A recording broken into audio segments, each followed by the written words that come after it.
you've chosen cities as your canvases, and I think quite rightly you sort of talk about the glorious possibility of all of them. We heard just a tiny, tiny bit about Liz, I think you called the challenges of maturity. I want to be less diplomatic. What sucks about trying to build something big in the middle of the city?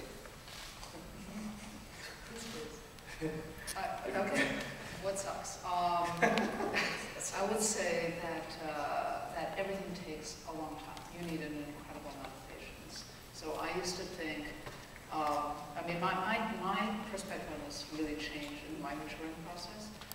It's 99% perspiration, 1% inspiration, but the 99% perspiration is really creative.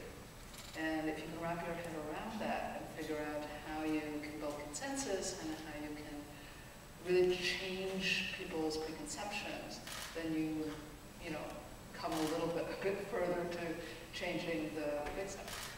Jay mentioned it a little bit in his talk about the regulations that are being imposed on places. And I mean, most of us wake up every day in our field saying, oh, we're going to somehow make things better.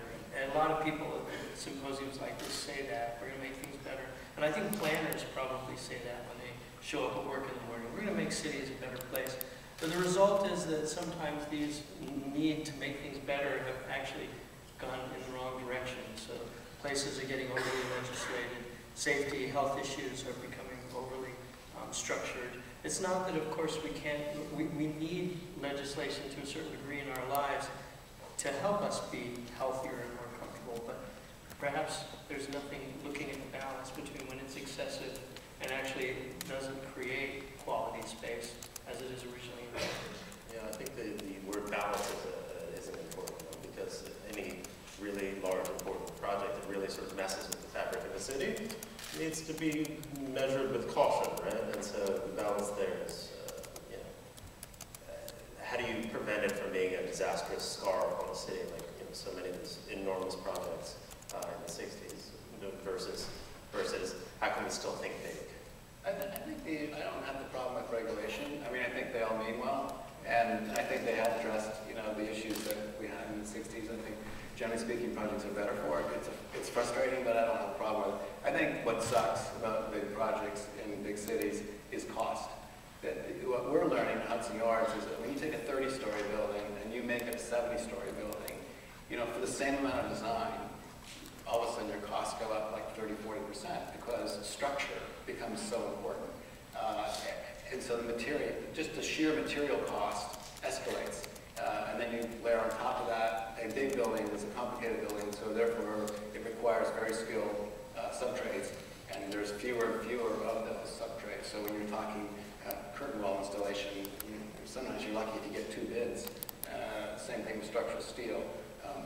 On the stadium, I convinced the owners to go design build because I said, look, it's $1.3 billion, and there's $1 billion in it that you could care less about. It's just structure and mechanical equipment and transformers. You really only care about $200 million of that. So just let the contractor do whatever he wants.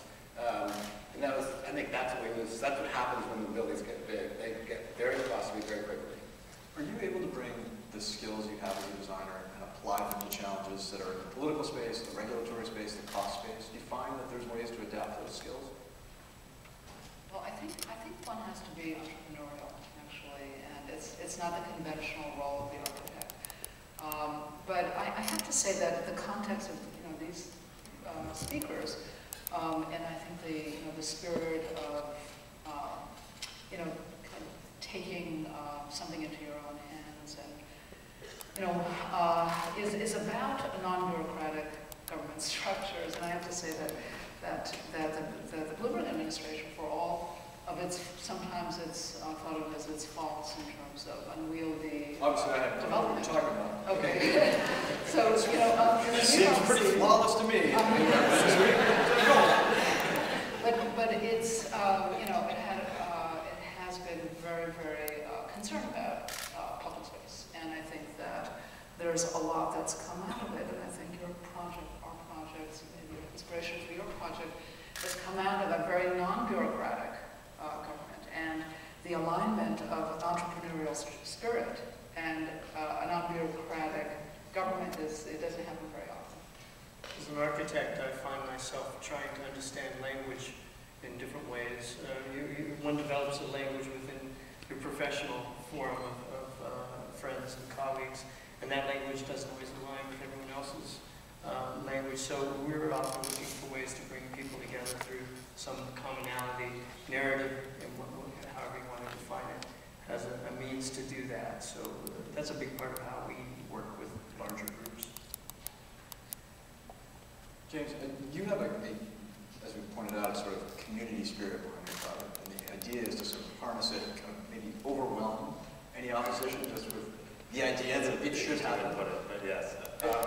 Is that? I was just going to say, how are you measuring the effectiveness of that? Because this is unlike the online where people can see it, you actually have something that the chief advocates for it can't see it, and the people you're trying to influence can't see it. So how are you measuring its effectiveness?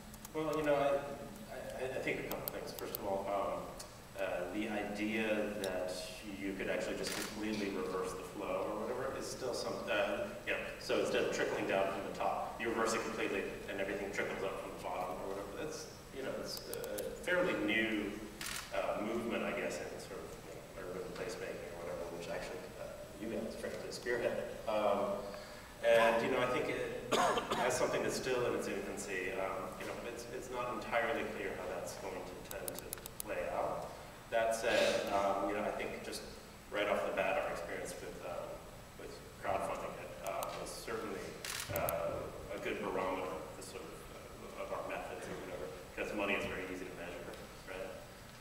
And then, just in general, I think there are sort of softer ways of sort of evaluating how you've impacted the sort of community response.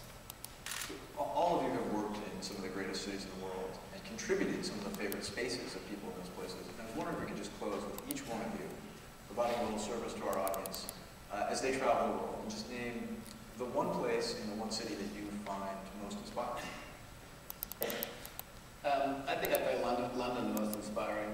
I'm not really going to name one place in London, but what I think is really impressive is the way in which not just Canary Wharf, but all the buildings in the 1 square mile and now on the south bank of the river, the Channel train, Waterloo Station, and now King's Cross, and they've renovated every single train station. They're putting Crossrail in. They have a huge can-do attitude towards infrastructure, which I think we're really missing in this country, and so I'm very envious. It's a great city, and I think in some ways in a lot of ways, they're really giving New York a run for its money. Well, I wanted to say my favorite spot would be having sex on the roof of the office. You did seem to have a lot of knowledge about it. It's apparently a club. You can go online and sign your name if you've done that. But, I like rough edges of cities. I've always liked Berlin because it had a roughness to it, and I think I always joke that the best made plans never get laid, and cities that happen chaotically have a kind of validity to me. So I'm always sad when I see things getting too pasteurized or too clean. Here in San Francisco, there are many places I love, but every time I come here, I have to go, for some reason, to the intersection of Grant and Green and just stand there. That little spot I always enjoy. I think the sun just goes right down the street there, and it's beautiful, and little small shops. And San Francisco is great in that way because it has still rough edges, and it goes back and forth between this kind of almost decadent wealth to raw edges. I hate this question. I'm going to say that the untouristic spots, the red light districts, the kind of meat districts, the smelly places, I guess in different cities. If I had to pick like one spot in New York that I could think of that I love is the inside of the Statue of Liberty, inside of the Forum, just as an inside-out space. But typically it's kind of like, I think we're very similar in that they're not really popular spots, edges, margins. I'm probably going to piss off everyone here, but I find that when things are too planned out, they lose a lot of their compelling quality. place, right? And yeah, it's these sort of little accidental, random, filthy, chaotic things that I think are beautiful about cities. And in particular, in New York, there's a tiny little park. It feels like an accident, and it's on like Christie Street and Rivington or something. And it's like a little community garden.